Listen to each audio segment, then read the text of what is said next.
Será que é certo para aquele que foi separado das seitas pela palavra de Deus e reunido no nome do Senhor Jesus, ir para seitas ou missões sectárias para pregar, se for convidado a fazê-lo?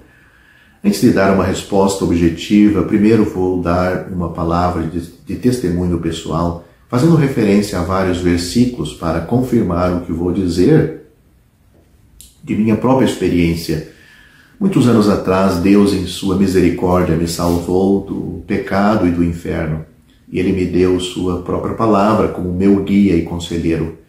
Ele me deu, no momento da minha conversão, um amor intenso por sua palavra e comecei a lê-la e a buscar ser guiado por ela em tudo como filho seu, como filho de Deus. Aprendi ao ler a palavra de Deus que nasci de Deus, conforme Evangelho de João, capítulo 1, versículos 11 e 12, e sobre seu Filho, Filho de Deus, o Senhor Jesus, que Ele me deu a vida eterna, 1 João, capítulo 5, versículo 13, e que, estando de posse dela, eu deveria nunca perecer, João, capítulo 10, versículo 28, ninguém podendo me arrancar de suas mãos. Aprendi que fui morto e sepultado com Cristo, Romanos capítulo 6, versículos 4 e 6, e que também ressuscitei com Ele, Colossenses capítulo 2, versículos 11 e 13, e que o batismo na água por imersão é uma figura disto, 1 Pedro capítulo 3, versículo 12. Então, em obediência à palavra de Deus, fui batizado, como temos em Atos capítulo 10, versículo 47, 48, capítulo 18, versículo 8. Aprendi que é desejo do Senhor Jesus que seu povo lembrasse dele e que anunciasse sua morte no partir do pão até que ele voltasse. 1 Coríntios capítulo 11, versículos 23 e 25.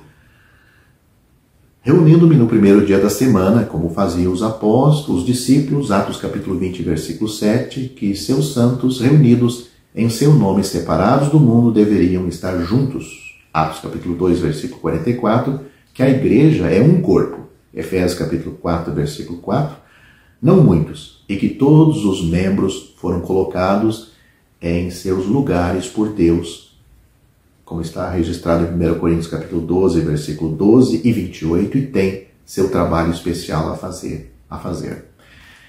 Vi que eles, quando reunidos, devem ser guiados pelo Espírito de Deus em sua adoração, 1 Coríntios capítulo 12, versículo 11, capítulo 14, versículos 15 a 25, e que aqueles que assim se reúnem não devem abandonar estas reuniões, Hebreus capítulo 13, versículo 12 e 13.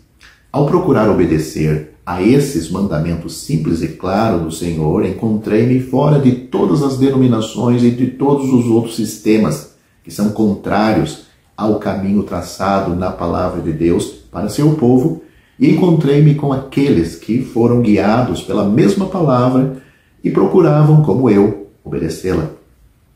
Eu permaneço onde a obediência à palavra me levou, e até que eu veja naquela ou daquela palavra que Deus me ordenou a entrar nas seitas e sistemas que os homens formaram, e dos quais não encontro nada na palavra, senão condenação, devo, e pela graça eu irei permanecer onde fui guiado pela palavra de Deus.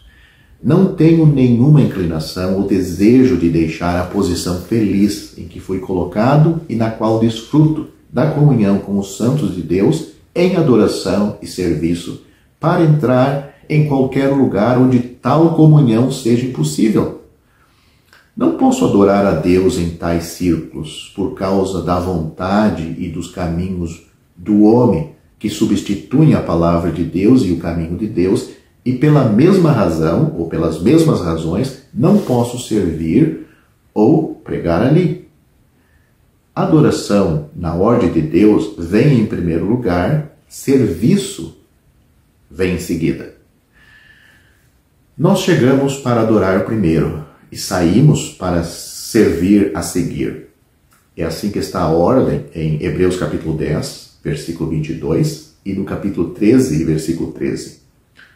Como um santo sacerdócio, os crentes devem oferecer seus sacrifícios espirituais e então, como um sacerdote real, mostrar as virtudes daquele que os chamou. Essa também é a ordem em 1 Pedro capítulo 2, do versículo 4 a 9. Não temos a liberdade de separar ou mudar a ordem das coisas que Deus uniu e estabeleceu em sua palavra. Se eu não posso entrar e participar da adoração dessas seitas, então não posso ir a participar do serviço com elas.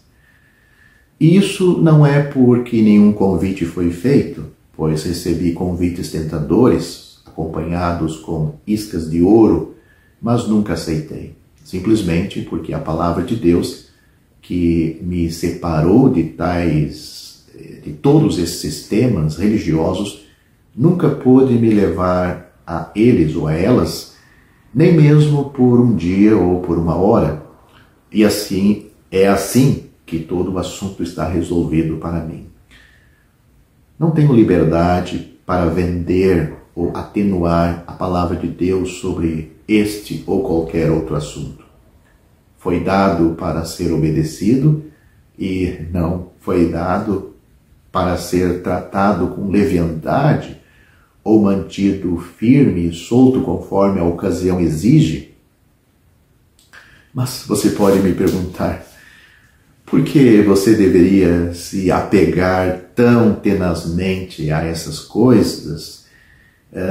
Minha resposta a isso é que é minha responsabilidade obedecer a palavra de Deus, não importa o que os outros façam.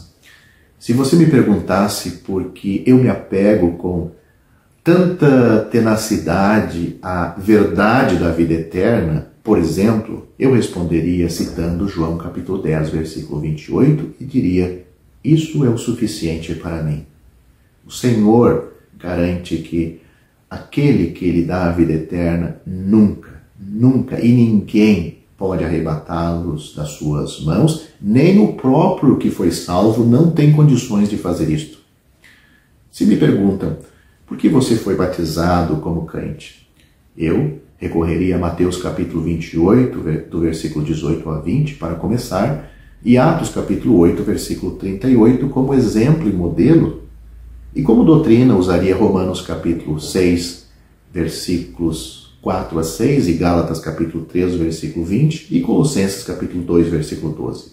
Se me perguntarem, ou se me perguntam, por que me reúno em nome do Senhor Jesus e não em nome de uma seita ou partido denominacional, eu poderia usar escrituras como Mateus capítulo 18, versículo 20, 1 Coríntios capítulo 1, versículo 10, capítulo 5, versículo 4, e Atos capítulo 2, do versículo 41 ao 44.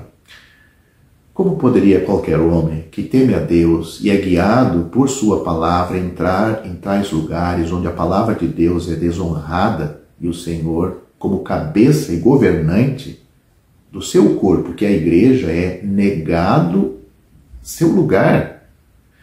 Se essas denominações e missões sectárias estivessem certas, nunca deveríamos ter-nos separados delas. Se estiverem errados, como tenho certeza que estão, pois é assim que as Escrituras mostram para todas as seitas e divisões, então seria errado voltar a eles ou a elas, seja para pregar ou para ouvir. Para mim, entrar em um desses lugares seria desobedecer Escrituras claras, como temos em 2 Coríntios capítulo 6, versículos 14 a 18, 2 Timóteo capítulo 2, versículos 19 a 22, e para dizer na prática que eles não estão tão errados, afinal, que a separação deles não é de muita importância, mas pode ser deixada de lado quando a ocasião exigir, que a verdade de Deus pode ser abandonada sem muita preocupação e que virar as costas para aqueles a quem Deus separou dos sistemas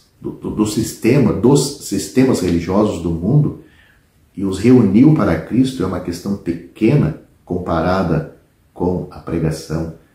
Aqueles que vão pregar nas seitas ajudam a perpetuá-las e a atrair outros para elas e fazem tropeçar outros que procuram encontrar uma saída delas. Alguns justificam e justificarão sua ação dizendo que entram para ajudar os outros a sair. Que falácia esta, e que mentira, e que pensamento errado, e que engano. Deixe-me encerrar este vídeo tentando responder a esta colocação que alguns vão dizer, sim, mas você vai lá para ensinar e para tentar tirar essas pessoas dos erros e mostrar os erros delas, enfim, elas vão ouvir e vão se arrepender.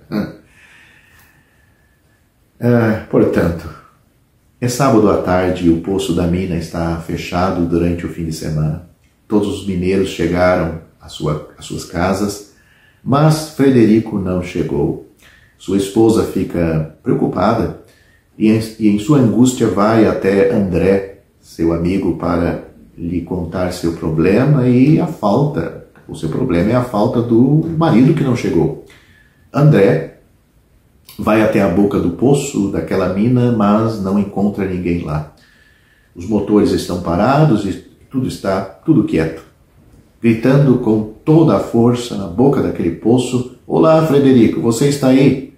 Uma voz lá embaixo e bem silenciosa, não consigo sair e não há gaiola aqui. André fica com pena de seu vizinho e se oferece para deslizar pelo arame e ajudá-lo a sair de sua posição infeliz. Ele quer salvar o seu amigo a toda pressa. Não, grita o homem preso, o Frederico, no poço, que sabe que a presença de outro na cova não vai melhorar as coisas para ele. Não desça aqui de jeito nenhum. Se quiseres me ajudar de alguma forma para me tirar deste lugar, mantenha-se inteiramente fora. Eu convido você para ler Jeremias capítulo 38, do versículo 6 a 13, e você verá como eles tiraram o homem deste poço. E vamos dar atenção à palavra falada ao profeta há muito tempo, que é tão aplicável agora como naquele tempo. Se apartares o precioso do vil, serás como a minha boca. Torne-se eles para ti, mas não voltes tu para eles. Jeremias capítulo 15, versículo 19.